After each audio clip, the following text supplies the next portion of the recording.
At some point in the life of your security system, you may have to replace the batteries in your recessed door contacts. The battery life of a recessed door contact can vary based on a number of factors, such as high traffic areas and extreme temperature environments.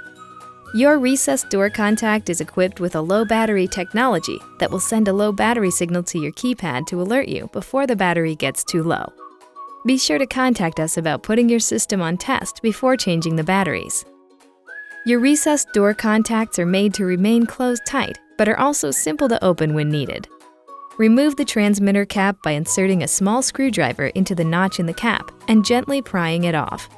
Slide the circuit board and battery assembly from the housing tube by gently gripping the end of the printed circuit board with your fingers. Remove the old battery and place the new 3.0-volt lithium battery in the holder with the negative end of the battery facing the circuit board and hold in place. Slide the circuit board and battery assembly into the housing.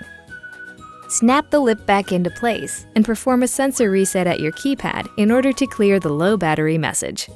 Once the sensor reset is complete, be sure to contact us about taking your system off test.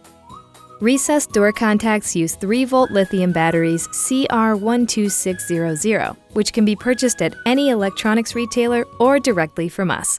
Be sure to recycle your used lithium batteries in accordance with your state and local guidelines. If you have any questions or problems with your system, feel free to give us a call.